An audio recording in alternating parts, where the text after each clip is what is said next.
I mean, Dean has very chaotic dad energy. Oh, yeah. That's okay. Everybody needs that.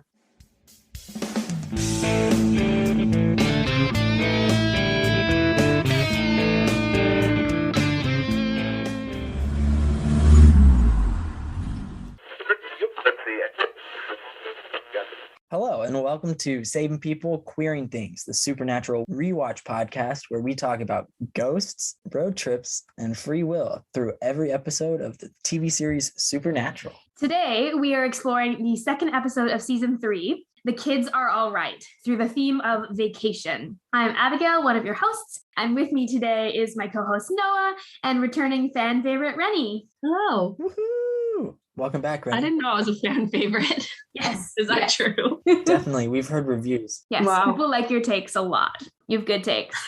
Controversial, maybe. We'll see. We'll see. There's opportunity for controversy in this episode. The big debate that rages around this episode. It goes back and forth constantly. Mm-hmm. Now that we've gotten the intro out of the way, the easy part, we've got our 30-second recap of the episode, along with our 30-second road so far. Who would like to go first? I suppose if I'm doing a season recap, I will start us off there. Not thought about this all, but thankfully there are only 2 episodes to recap. So here's what you missed on the road so far. I'll count you in whenever you're ready. Yes, I'm ready. I have to recap 1 episode. So Here you go. What's happened in the premiere? I gotta fill 30 seconds of this. 3, 2, 1. So, end of season 2, Sam is killed. Dean sells his soul to bring Sam back from the dead. He gets a year to live. Season 3 opens. Dean is like living it up, doing his thing, having a good time, basically being like, yeah, I have a year to live. Like, I may as well have fun. But there are a lot of bad motherfuckers that have gotten out with the gate to hell, and they fight a bunch of them, the 7 deadly sins, and Sam's like, nah, I'm going to find a way to save you, Dean. And Dean's like, well, you can't, because otherwise you die. Expertly done. Well done. Thank you. Fantastic. You got everything you needed to get out, and you did it in fantastic turnaround. Well done. Now, no pressure, Ren. Yeah, I don't know if I'll do that today. My brain is a little slow. Your recaps are always great. You're always the most prepared. Only because I write them down. This one's not as good. I'm not as happy with, but it's okay. It's okay. Are you ready? I'll count you. Yeah. 3, 2, 1.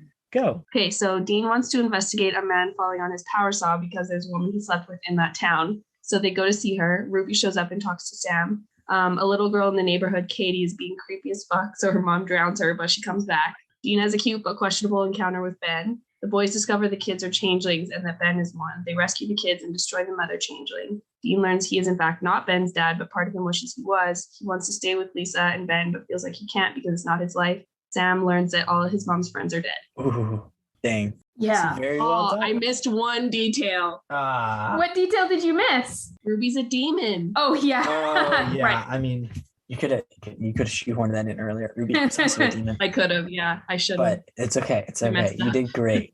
We finally learned her identity. I mean, finally, we only met her an episode ago, but like, we learned her identity. I forgot we learned her identity this quickly. Honestly, it was pretty fast. It was like dramatic, and then here she is. I mean, though, kind of unsurprising, like, given everything we had seen of her so far, like, checks out. Yeah. So it's now time for us to talk about this episode through our chosen theme. Today, we looked at this episode through the theme of vacation. So yeah, where do we want to start? I at first thought that was an odd choice for an episode of the theme of vacation, but then right off the bat, Dean is like, I want to go get laid, you know? It's been like his primary goal so far this season, in episode 1 as well. Yeah, he's like, oh, you know what? I figured out I'm going to die.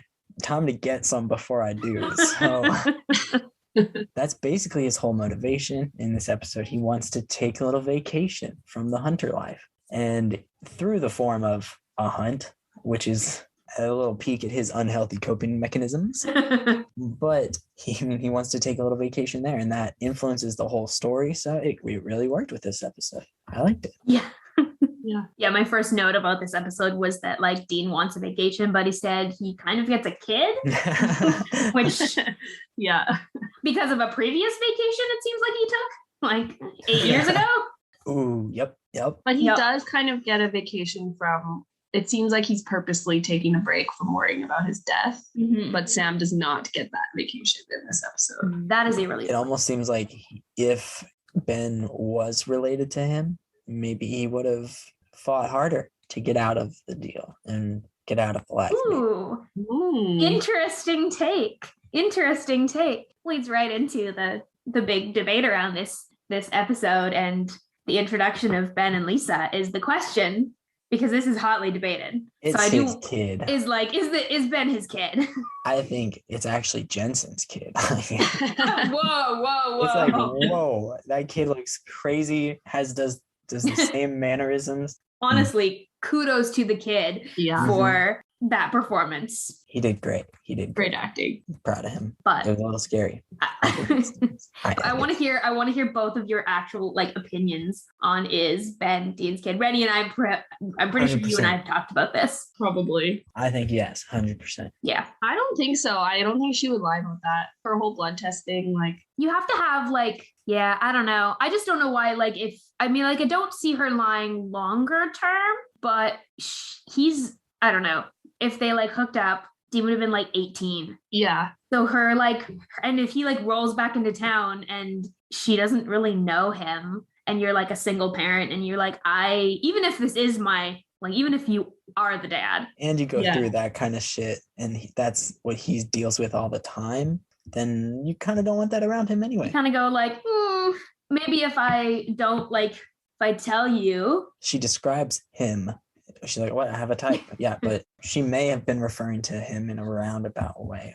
But still. That's fair. I do get the argument though that like she wouldn't lie. Like that does make sense. And I think there's like, I just don't like, I see what you mean that he was 18 and like she doesn't know him. But I feel like she doesn't have a reason to lie at this point. He did just save Ben's life. Mm-hmm. Why would she lie to him about that? But I wonder like if that's why she invites him to stay. Like that's why, like maybe that's the True. Like, yes, you just saved my kid's life, but like I don't actually really like know you as a person. Yeah, true. Giving you the opportunity to get to know you. That's a good point. Yeah, I don't know. Yeah, but I mean, obviously it's all like sort of speculation. We're all like basing all the info on like. But when you see how he kicked into action as soon as Dean got him out of the cage, he like pulls Ben out and then breaks open the next gate, and then Ben's pulling the kid out. And Dean's moving on to the next one. And Dean doesn't even like register it. He's just like working with his partner in this situation, working together. And then he's like, oh, okay, that's the kid. When he hands him the jacket, I feel like is when he realizes, he's like, oh, it's not Sam. It's not. Yeah. Huh. But he fits in that groove so well. Yeah. I was like, kudos to Lisa. Like Lisa, MVP of this episode, in so many ways. Like Lisa has obviously been this like fantastic single parent for like 8 years, and has raised this kid that is like in a situation like that, this kid that keeps his head and like helps get the other kids to safety, and like even so we see Lisa like the way she interacts with Dean, and also the way she interacts with her friend at the party, Katie's mom. The way she like, I'm checking in on you. I'm trying to ground you in reality. I'm trying to like make sure that if you're thinking really strange things, that like we're going to get you help for the sake of you and your daughter. And like, she seems like a really good friend as well as a really good parent. Yeah. A genuinely caring person. Yeah. Regardless of their situation. I like that. Yeah. That's wholesome. I have a note for Noah. Noah, what year were you? Ben was born in 1999. Yeah, I'm 98, so he's a year younger. Okay. Hopefully, at the most. But I did find that really funny. He is about my age. Yep. Mm-hmm. That's Yeah, that tracks. It's an old show, and it hurts sometimes. It's just he's like, whoa, kind of wild. It's an old show, but like it went so long. yeah. It's crazy. They're gonna start referencing TikToks by the end, huh?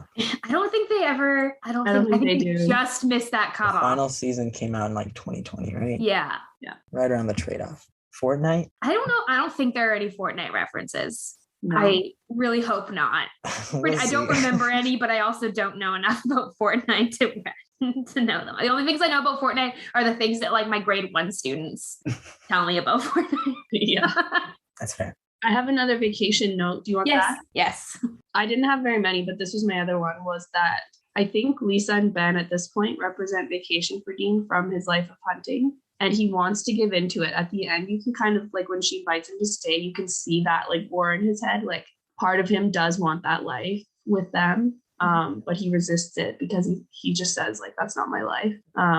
But you know, He wants it. no spoilers, but like, you know, there's more to that story.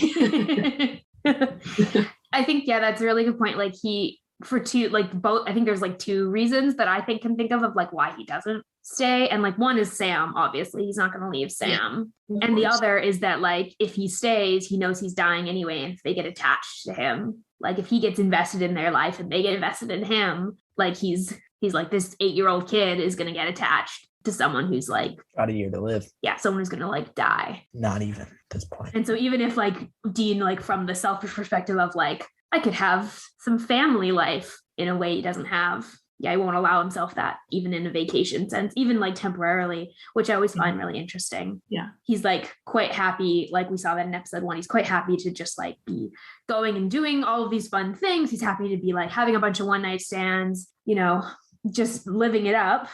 But I think with Lisa, like he expected to like roll into town, hopefully show up, have a great, you know, weekend with her and then roll out of town again. Yeah. And then like the presence of like the kid and the fact that then the case means that then Lisa knows what he does, like knows the real him. Exposes everything. Yeah. Means she can't be that vacation anymore. Yeah, totally. It kind of ruins it for him in that sense. Mm-hmm. Not her and the potential romance, because if anything, that's strengthened now because she knows what he does and accepts it. But that vacation from this life is ruined. Yeah. Mm-hmm. Yeah. Really true. If we come back to Sam, to change tacks a little, and we talked about a little bit how like this episode is not a vacation for Sam. This episode is like really interesting for Sam. I always forget that we're getting all these little cut scenes with Sam and Ruby. Yeah. And him researching all this different stuff and the work is like amped up for him because Sam is like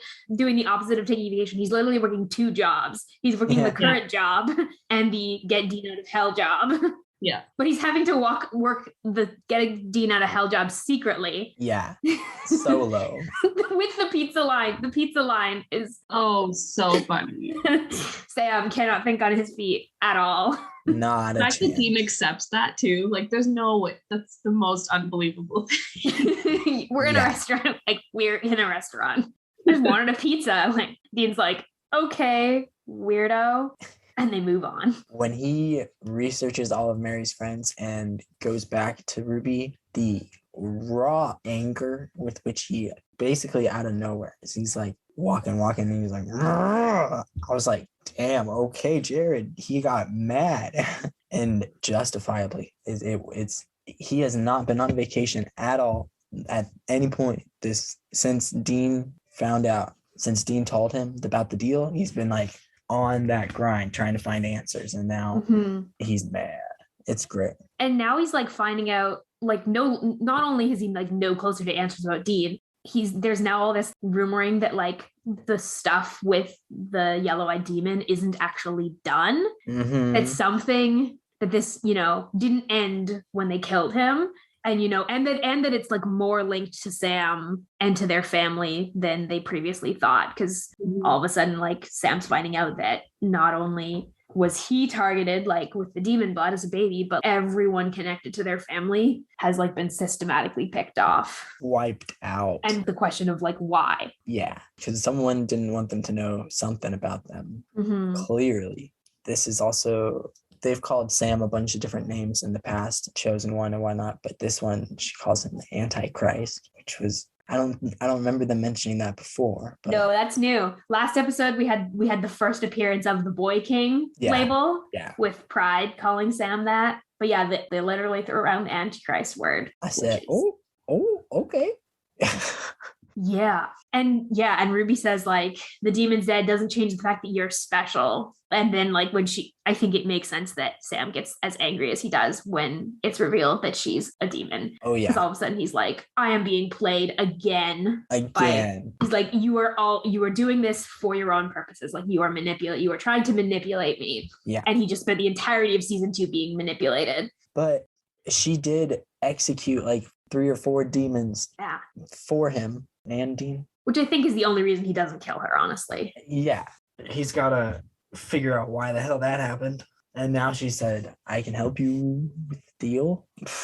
Yeah. Hand wavy, I can help you. Yeah. Magic, sparkle. Yeah. Figure it out. We'll see how that works. Yeah. Yes, we will. We will. Katie Cassidy, queen. She is so good. She's so good in this role. Like she's like, yes, she has that like flirty sort of like vibe with Sam, but it's not the same as we've seen with some other demons where it's been this really gross, like assaulty sort of creepy, sexy. Yeah. Whereas I don't know if personally, I don't get that same thing from Ruby. No. It's more genuine. It feels more grounded. Yeah. She does a good job playing like kind of scary, but maybe you can trust her ? Which is like literally the whole point. Yeah. I think we're supposed to, as like viewers, question whether or not, we can trust her. Yeah. Yeah. Because she's obviously like knows a bunch of stuff, but she is very intentional about what information she gives Sam and what information she doesn't. Even when Sam asks, she says, I can help you save your brother. And Sam's like, how? Give me some information. And she's like, not yet. If I tell you now, like, not yet. Yeah. I do appreciate that you brought up Sam's rage issues because I think it's fascinating to watch what makes Sam angry in these first few seasons. And so much of it's around, like, again, his identity, like people not telling him things about his own life. And that's what gets Sam like being altered without his knowledge or consent. And it's fair. It's like basically every 20-something-year-old's traumatic discovery, unpacking their childhoods and being like, oh, that's why I am this way. Yeah. Oh, and you didn't tell me this key thing about my life or about my family or about my history. Like, oops. Yeah. To an extreme, a little bit. He's got demon blood. Yeah. Hopefully, I think most people don't find out that level of secrets been kept from them by their parents. 8 out of 12. 8 out of 12. I liked the line that Ruby had when she said God's honest truth or whatever. It was just beautiful. Yeah. The irony. Yeah. Yes. And then Sam's like, what? Like, God? She's like, well, that guy. You've been fighting all this shit and they've never, they talk about it every once in a while. They haven't met God yet. One day. Just wait and see, Noah. I know you know too many things. We'll see. I want the other woman, Katie's mom, I don't remember her name. I don't know that she's named. They should have given her a name. She's in a lot of this episode. I think Lisa just calls her my friend. Yeah, but it's very supernatural of them. Yeah. But the whole thing with her daughter, when you said in your recap, Renny, I don't know, the way you phrased it in your recap made me laugh. What did you say? Her daughter was being creepy as fuck, so she drowned her, but then she came back. Like, okay. Like, yes. Like, what makes you jump to that conclusion? I should drown my child. Well, like, what makes you not, like, your daughter's being really weird, but there's also been like a massive trauma in your daughter's life and like a bunch of big warning signs. So like, you don't try anything else. You don't like go to a friend and say like, my kid's acting really weird, I need help. You don't go to like the police or like the doctor, a counselor or like anything else. Like, I know it's 2007, but like, I don't know. It just that does not seem like a parent who's in like any sort of reasonable frame of mind. And like, I don't feel like they present her in an unreasonable enough frame of mind to like go to that extreme. No. Yeah. Like at the point that she does. It doesn't add up. They needed to add a bit more backstory with her. for sure. Yeah. I mean, yeah, Katie is being real creepy. Oh yeah. Yeah, Oh, no, yeah. not to discount that in the slightest. And she does see her reflection in the mirror of like her monster self. Yeah. But you'd think that you'd go to like, oh, maybe I'm hallucinating something. Oh, totally. You're completely right. Especially if she's not, because her mind's not being altered at all. Like that's Take a big old nap. And Yeah, no. yeah. That's the thing that bothers me in this episode the most. Yeah. Because I'm like, that does not seem like it would have happened that fast. I thought it was beautiful how the whole episode, Dean's chasing vacation. He doesn't get it. And Sam is running away from vacation. And yet he gets an opportunity to get the thing he wants the very most, which is to save Dean. That's true. It's the first real lead Yep. that he's had. Yep. The most reliable one. Mm-hmm. Bobby had some potential, but not really. Mm-hmm. Which that's another thing I really love in this episode is that like clearly in the previous episode, Dean like has made it pretty clear that he like isn't going to try and get out of the deal. And both Bobby and Sam are doing research in the first episode. And then again in this episode, but this episode, they're doing it more covertly. And I love that they've kind of teamed up, that they're like, no. They aren't accepting Dean's resignation. Yeah. And I love that it's like not just Sam. Like Sam's not just like going off on his own trying to like research it out at this point. He's not in it alone. Yeah. Bobby's on their team. It's so sweet. I love Bobby. Bobby's so wholesome. We love Bobby. And I also love that they're just hiding it from Dean, that they've just gone, okay, we're just going to not tell you that we're doing this. We're just going to hide that bit and order some pizzas. Yes. To a restaurant. I really want to know, at what point did Dean just go, okay, he just doesn't want to tell me whatever he was on the phone about, and I'm just going to like ignore it? Because I bet it's happened plenty of times the opposite, the vice versa, where Probably. Dean's given him some cheesy ass excuse and Sam's been like, I don't want to know anyway, so I'm going to drop it. And given like Dean in the previous episode, where there was a lot of Sam being like, I didn't want to know that. I didn't want to see that. Yeah. I just wanted you to keep that whole part of your life far away from me. He's like, I'm just not going to push. Like, you were on the phone with someone. I'm not going to ask any questions. You're ordering a pizza. Okay. I'm on vacation. I don't give a fuck. He's like, if I can convince you that we can go and like see this girl, then I'm fine. That's what's up. Also, must have been he says it was a really, really good weekend, but bendy weekend. Bendiest weekend of his life. Yeah, I feel that when Dean's first talking about it, he's pretty objectifying. Yes, it is. It's not great. It's not the best representation about how to talk about women. No, it is not. It is not. I'm glad you point that out, because that was one of my notes. I was like, I don't like that. That bothers me, the way that he talks about her. No, and like I think when we actually see him interact with her, it's different. He's not just reducing her to like potential sex, but when he talks about her with Sam, that's the reason. That's the whole reason he's giving. That's how he has to put it off to Sam. Otherwise, Sam will know that he's genuinely could fall for this girl if the circumstances were right, Do you think I'm actually curious about that, because like they hooked up for one weekend when Dean would have been like 18 or 19. I always go back and forth on whether or not I think that like they had more of a connection than just like a really good weekend, because it's interesting that she's the one that she's like someone he thinks about going back to. Yeah, because I mean, when you think about it, Dean has slept with a lot of people on his travels around, and he doesn't tend to want to revisit people, but he does want to revisit her. And when she sees him, she immediately goes, Dean. Yeah, she also remembers him. And it kind of makes me think like, okay, like they must have had some kind of connection. I think it doesn't matter how long the weekend interaction dating period was. If the connection was genuine and deep, it'll make a lasting impression throughout the years. And they would have both been pretty young. Like if we're assuming Lisa has a similar age to Dean, they would have both been at a age where like, they're young. Like a significant like encounter like that could leave an impression. And it would also been maybe one of the earlier times that Dean had been kind of off on his own without John and Sam, because this is like before Sam would have gone to Stanford. Sam would have been like 15. So it also could have been like an independence thing. a little bit. Yep. And like we know that Dean has the ability to like make a strong connection in a short amount of time because like Cassie was also like when we talked about the episode Route 666, like they also referenced that relationship was really short, was like less than a month as well. And that's like a very significant one of Dean's like longest relationships. Mm-hmm. I think it's may even be stated as his longest relationship. So obviously like that. And with Cassie, he actually told her. And with Lisa, he didn't. But yeah, I think it's interesting. I love the way they interact in this episode. Yeah.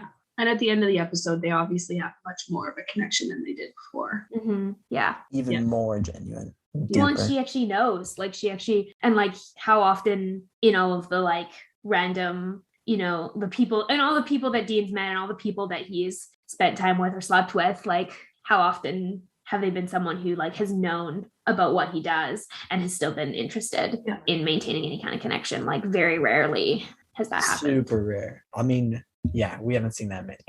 Yeah, we've seen Cassie. And yeah. That's it. That's it. Sam had one, I think, didn't he? Sarah, there was some chemistry with, and Madison, there was more of a connection, but yeah. Cursed connection. Yeah, obviously neither of those situations ended well. With Sarah, they just left, and yeah. I think it's really interesting the placement of this episode at the beginning of season 3 because of Dean having a year to live, and that like the first episode is all about like he's avoiding talking or thinking about his death by like living it up, and then this episode he's trying to still do that and then actually is forced to confront like how he feels about the fact that he only has a year to live by the time the end of this episode rolls around. I think it's interesting that like also this is only like 5 episodes after like What Is and What Never Should Be, which gave us the Jin dream about what his life could have been and like, some of his deep desires for a family and for connection and for like a stable relationship. And it's interesting that now we get to meet someone with whom in another situation, maybe he could have had that with. I think it's just like interesting when we're thinking about like Dean's development as we go into this season. He's coming so far. So proud of him. It's only season 3. Yeah. And he's gonna have to like keep confronting that in this season, like the what do I really want, and like do I want to fight for my own life? And at this point we're not really getting that. He's sort of like, even when he says to Lisa at the end, he says like, this is not my life, I have a lot of work to do. Doesn't say I'm gonna die in 10 months. Doesn't say that. I don't. He says some stuff happened to me recently. That's the mild way of putting that. The Winchesters, the kings of vague posting about their lives. Seriously. Yeah. We give you 0 information. Should we talk about Ben?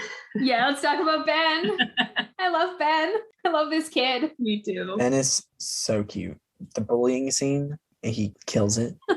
Yeah, that's what I was referring to with my questionable encounter. Yes, that's what I assumed you were referring to. Because it's not really great advice that Dean gives him, but like it also works. So it's like it's kind of very expected. Like when you think about the fact that like Dean and Sam as kids like traveled around, and probably most of the way Dean got around, imagine like as kids that like didn't have a lot of money and traveled around and were always showing up in a new town. Like I'm sure, and we get some evidence of this in later seasons, that like they would often have probably been the target of bullies, and like they didn't have parents who were going to be like, let's see if we can work through like positive solutions. Conflict resolution. I'm sure John, if they even told him, would have just been like, someone punches you, or like someone takes your lunch, you punch them. Like hit him back. Here's how you fight. Yeah. Someone steps to you, you step to them. Dean's just like passing along the like his own coping mechanisms, totally. Which are not great. And I'm glad Lisa comes out of that and is like, absolutely not. Yeah. We don't do What this. are you doing? Ben's little hug that he gives him is the cutest thing. That's so good. And I think it's that reminder to Dean that like he can make a difference in a kid's life. Like he can like have a positive impact on a kid. Because we like every time we see him make an impact on a kid, it like seems to mean a ton to him. Like we saw that with Lucas, like as early as like the 3rd episode. Yeah. That and I think that stems from like him raising Sam. Like whenever he gets to interact with a kid and like help them in a way that they feel empowered, that's like he also feels empowered. I love that Ben just like latches onto him so quickly. Honestly, it's them sitting on the fence doing the same exact pose from that moment on. And Dean said, this kid's okay. I always question the writers of this episode who were like, we're going to basically drop like 20 visual hints and a few like written dialogue hints that Ben is Dean's kid. And then we're going to tell them, but no, it's not. And then we're going to have Lisa be like, no, he's definitely not. Yeah. Looks around, doesn't meet Dean's eye. Like, like, you're convincing. So convincing, Lisa. So convincing. Yeah, I will say there's a couple lines that they give him that are a little strange. Yeah, because he's 8. Because he's 8. And he's supposedly really into girls. Like, okay, so I work with elementary school students and work with students that are like roughly this age. And like, they're definitely, like, even this week, there was kids that were like, you know, this kid has a crush on this kid. You know, there's like always that kind of conversation. Of course. But like, the kind of language that Ben uses specifically makes me concerned about like adults in his life, if that's where he's getting the language. Like when he says like, ladies, here comes trouble. I'm like, you're 8. Sir. Sir.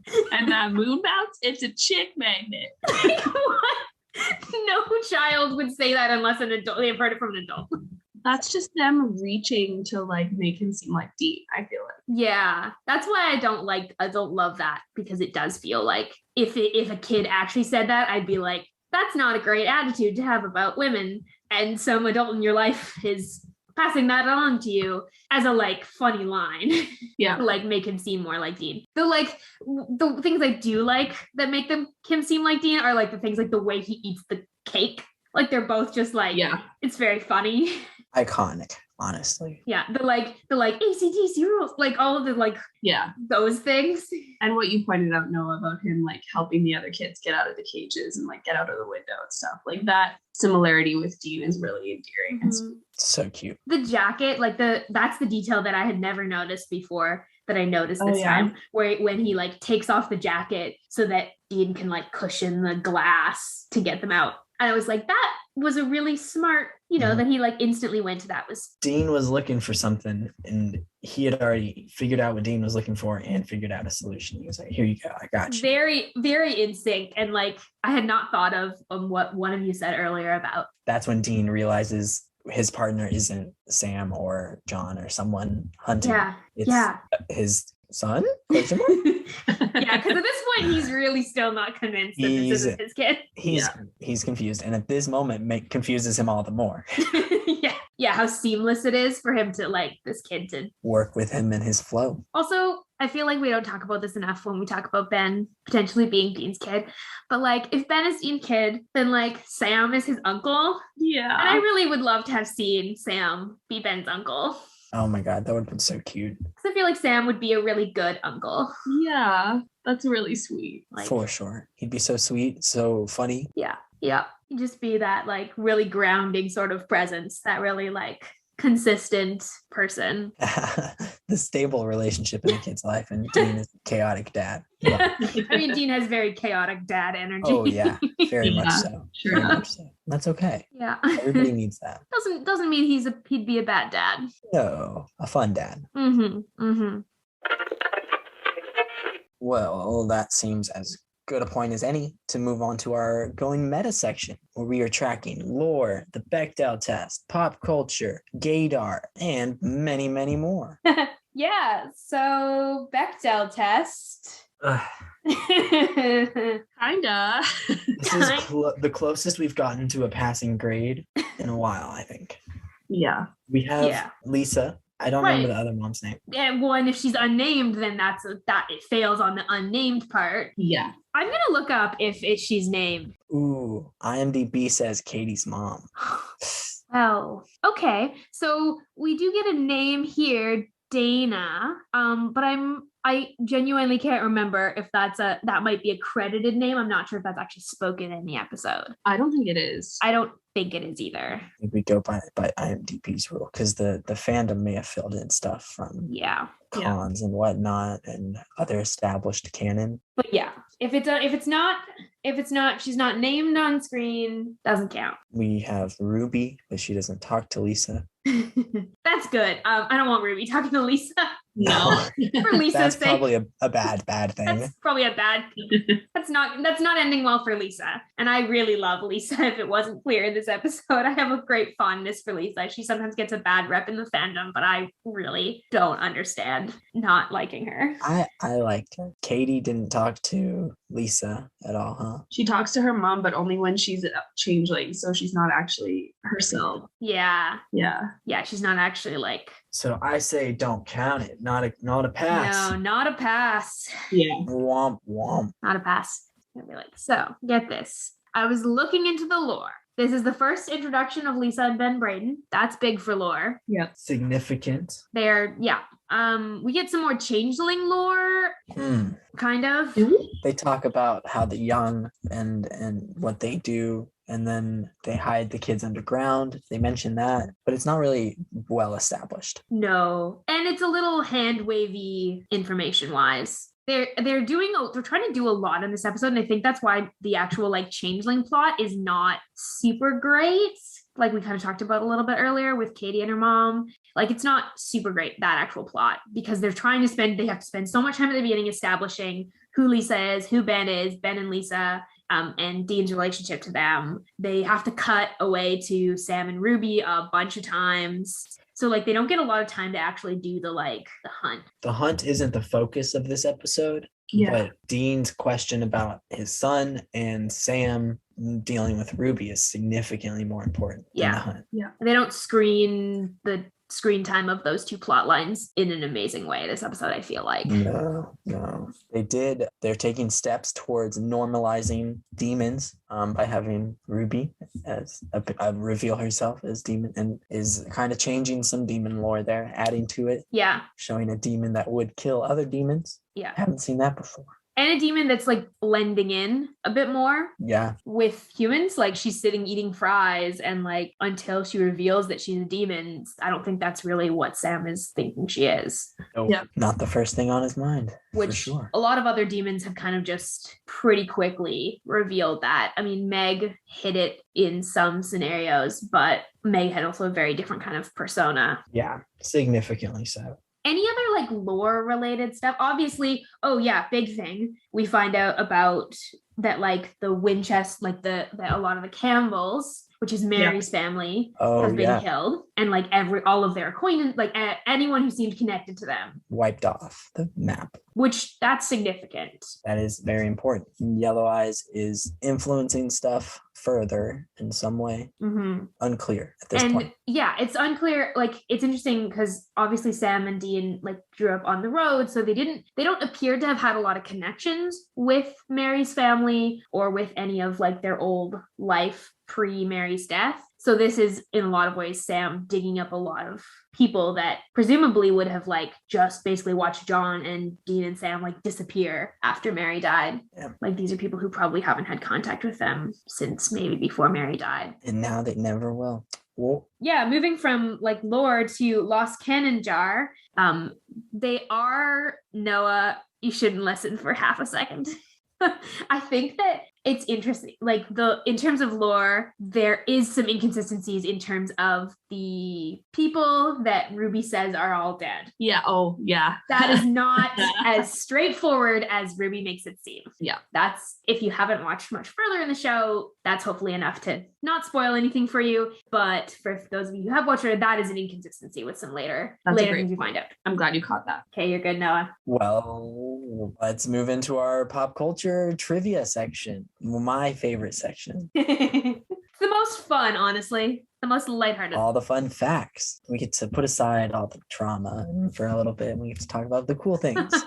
The episode title is a song / album / rockumentary of / based on The Who. It's just continuing with their like musical theme for episode names. Yeah, they really love that theme of picking a title or a song. And the kids are all right. So which is it's fitting for this episode. Very fitting. They save all the kids, which I always always like when they save all the kids. It's always a good episode when they save all the kids. Yeah. This is more of a trivia than pop culture, but the motel that's used, Cicero Pines Motel, is the same motel that they're going to use a bunch of times, and they're just going to kind of rename it and repackage it in other episodes to stand in for many different motels, which is kind of fun. They come back to it. It's in many different states. Yeah, it can be any forest town, you know. You can combine Northern California with Colorado and Wyoming and Virginia, no problem. And it's all just going to look like Langley, British Columbia, because that's where it probably was. I love that. When Ruby meets up with Sam at the diner, she makes a reference to The Dead Zone, which is a Stephen King inspired TV show. Again, they like their like horror references. Yeah, they're kind of sprinkled in. Yeah, they did another Wizard of Oz reference. Yeah, Ding Dong, the Demon's Dead. I love Ruby's dialogue is so fun. She's just like it's clever and snappy and funny, super witty. Yeah, the play on that Wizard of Oz reference is a good one. That was good. It's good. Also, it makes for a lot of Wizard of Oz references in the last like 4 or 5 episodes. Yep. I like it in this show. Yeah. I thought the episode titles were really cool in different languages around the world. Most of them were the same. The kids are all right, except for French, which translated it to The Lost Children, which was cool. It focuses it just on the fact that they're lost, not assuming they're fine. Leaves a little more mystery. Yeah. You had left a note in our document, Noah, that I did not actually know, which is that the changelings are styled after a Star Trek alien. Yeah. Okay. Okay. Tell me about this, because I didn't realize this, and I am a big Star Trek person, so I'll pull up the picture because I was like, oh, okay. I think that's hilarious. They were apparently based on an unnamed alien from the first episode. From like the original series? The original series. Okay. It's been a really long time since I've seen the original series. Like the first episode of Star Trek. So like the real corny, really campy aliens of early Star Trek. Oh, yeah. That's such a choice. Supernatural. He said, you know what? Well, I know we're doing great on our 3rd season so far, but let's borrow something from 1966.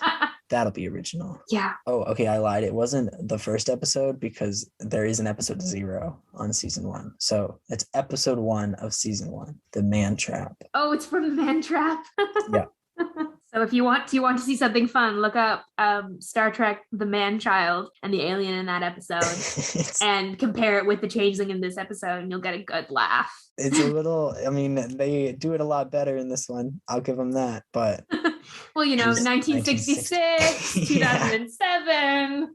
It's a little tough. They took bad inspiration. They mentioned Gumby, a pop culture phenomenon, Gumby. I've also never seen Gumby. 1950s claymation, not a fan, but Dean with like the real old references here. Yeah, he's going way back. It's funny because 2007, like how many people watching in 2007 we're gonna know that reference?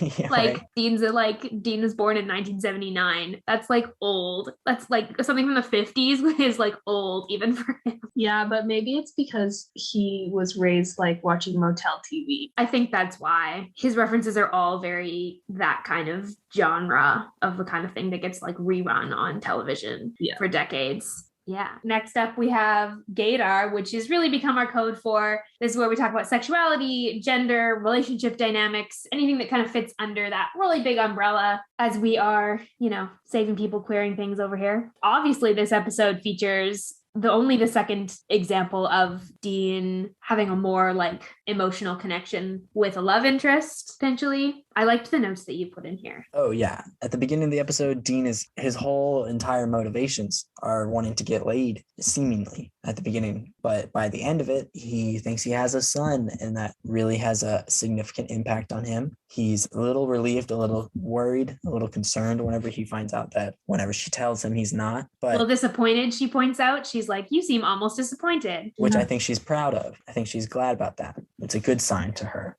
But it shows a different side of Dean that we don't see very often. Domestic Dean and that lovely dynamic that we never see him put in. a happy, wholesome dynamic. And like parental, like we've seen hints of like him wanting maybe a relationship or like wanting to settle down. This is like one of the more explicit moments we get where we see that maybe there is a part of him that would have liked to be a parent, which is an interesting thing that I wonder, he's now considering, because he's still pretty young, like he's 27, like, but now that he's only got a year left to live, he's really grappling with like, oh, now even if I did want to like settle down and have kids, I'm not going to get that chance. Because he's chosen this life. Mm-hmm. Yeah, the only thing in this section that I made note of, I said already, which is just that I thought he was being misogynistic at the beginning. Yes, absolutely. And like, yes, to restate that again, he's yet again toxic masculinity Yeah. rears its ugly head. I'm like,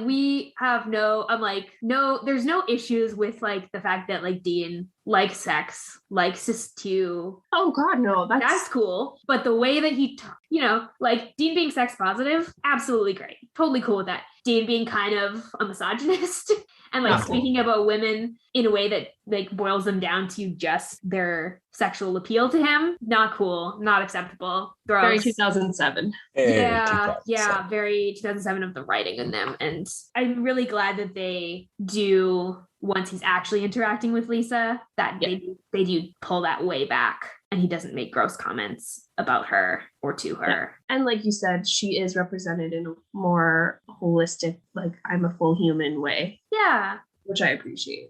Yeah, she's not one of the, like, obviously Supernatural doesn't have very many people who are not male.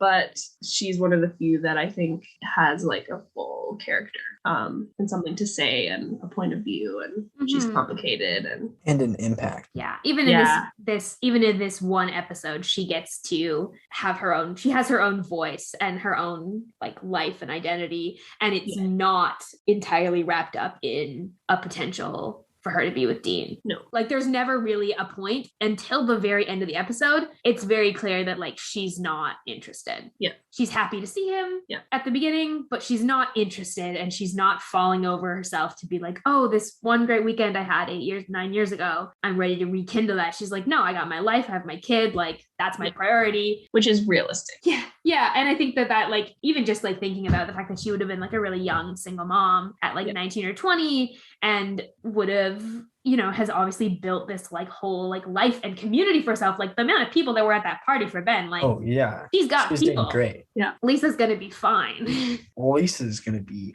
So is Ben. Ben's going to be just fine without Dean. Yeah. On their own. Let's move on to episode mixtape. Mm-hmm. I love episode mixtape. One of my favorite parts of the week. Always forget it happens though, so I never pick it out. I'm not prepared. Every week. Also do the same thing. I've got mine. I'm going to go with Outdated by Aries because you start the song and you'll figure it out. It's great. Love Aries. It's such a good song. It's a bop. Abigail, what about you? If you had to pick one song to describe this whole episode. Oh, this episode's a little hard to find. Anyway, I'm just going to go. I mean, I've said this before. I go with like vibes more than I usually go very specific on lyrics. And this is just because I think it's kind of fun. So I'm going with a Fall Out Boy song. I'm actually going with The Kids Aren't All Right by Fall Out Boy. Has a couple of lines in it that are, I think it's interesting. Like, but I think when I think about like Dean and Lisa meeting when they were basically kids and like Lisa's life has turned out all right and Dean's has very much not. And I like the energy of this song. So if you squint, the lyrics might sort of work at parts, but a lot of it's just vibes. That works for me. Renny, you got one picked out? Yeah, well, I have two because my first one doesn't the first one that came to mind was Simple Man, but I feel like that's overused in Supernatural. So I was like, I need to come up with another one. But the reason is just because of Dean's temptation to live that family life in the house with them. But I found another one from my current playlist that I'm listening to, which is I'm listening to a lot of Lizzie McAlpine right now. She's she's great. Yeah. Her new album just came out. I haven't actually heard it yet. There's a song on it called Hate to Be Lame. And so the chorus is hate to admit, but it might be true. Hate to admit, but I think you knew. Hate to be lame, but I might love you. I think that's kind of like, I guess this a little bit it's what this episode is the beginning of, I think. the whole idea, like it feels like very much like where Dean's sort of like landing by the end of the episode of like, oh, I might love the idea of this life. That's kind of where I was thinking. Thank you for wording that for me. I love that. That's cute. Well, good episode mixtape today. Excellent episode mixtape, which puts a little bit of pressure on us to have some extra good blessings this week. Blessings are a little tidbit that we take where we pick someone from the episode and we point out an attribute of theirs that we really appreciated, we really liked, and bless them for that. It's a hard choice this episode. It's a lot of blessable characters. Yeah. Anyone want to start off? Okay, I'll start. I'm gonna bless Lisa this episode. We've talked a lot. There's a lot of different reasons I could bless her. But I think kind of going off of what we said about Lisa being like a whole person on her own, I think that it's, really hard to figure out who you are in your 20s and to like figure out the kind of life you want and figure out like the kind of values you want to hold. And Lisa has clearly like identified some of those values for her, like in the way that she treats her friends, in the way that she brings her community together to celebrate with her son, in the ways that she like wants her son to interact with even like bullies. She has those obviously some values that she's worked hard to live out. And even in the way she interacts with Dean, like she doesn't allow herself, like she doesn't allow him to come in and like just do whatever he wants to do or interact any way that he wants to interact with her son. She goes, no, these are my boundaries. These are my values. This is the way it's going to be. And like, otherwise, if you're not going to follow that around my kid, like you got to go. And I think just like that takes a lot of courage. And I want to see Lisa get the love that she deserves. Like regardless of how you feel about Lisa and Dean as a potential relationship, I think Lisa as a person and as a character is like one of the stronger, more interesting, more like fully realized females at this point in the show. And I want to bless her for sticking to her guns on the things that matter to her. Oh, yeah. Well said. I love Lisa a lot, if it wasn't clear.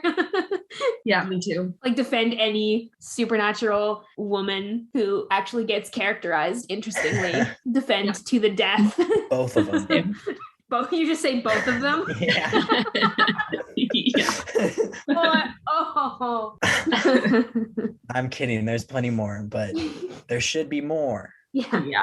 I still think I can fit most of them on 2 hands at this point. And and there's 15 years, which is... Well, we're in the 3rd season. There's more than my 2 hands if we go all 15 seasons. At this point, though. Yeah.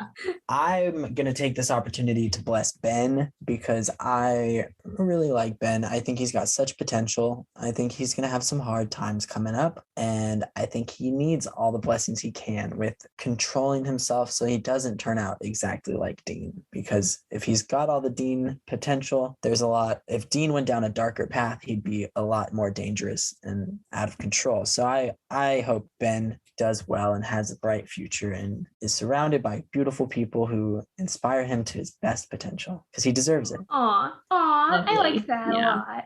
I was going to bless Dean because I always do, but then I was like, no, you know what? I think in this episode, Sam needs a blessing. Yes, good. Yeah, I want to bless him for fighting for his brother and just like, not giving up on that. And like you said, teaming up with Bobby and just, he's desperate. He can't lose him. And that's how Dean felt. That's why Dean did it. And I think they have that in common, that feeling of desperation for the other one. And I think we can all relate to that feeling about certain people in our lives. Like, I really need you in my life. I can't live without you. Yeah. And I like that that's represented. I think that that's a really human emotion. And Sam's kind of getting whipped around by Ruby a little bit. Yeah. He's having a hard time and he's really stressed out. He has to secretly try and save his brother's life, who doesn't really want to be saved at this point. So he's having a hard time. So I think he needs a bit of a blessing. Amen to that. Yeah.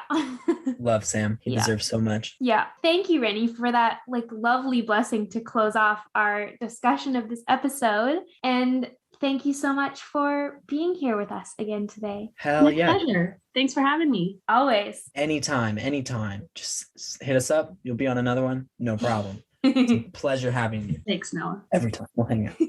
So that's all we've got for you today. If you have been riding along with us through season 2, thank you so much. And if you are a new listener, we're so excited to have you here for season 3. Make sure you are all subscribed to Saving People Queering Things wherever you get your podcasts. We'd love to hear from you. So if you've got a blessing you'd love to give to a character or a theme you'd love to see explored, you can leave us a voicemail at queeringthingspodcast.com. You can also follow us on Instagram, where we're at queering_things, and on TikTok and Twitter at queeringthingspod. And if you're interested in talking with our hosts or other listeners, we have a Discord server, and links to everything is in the show notes and on our website. Be sure to ride along with us next week as the boys get a call on John's old phone, leading them to a trove of mystical items and the weight that comes with them. Ooh. That's going to be season 3, episode 3, Bad Day at Black Rock. So with that, thank you all for coming along for the ride,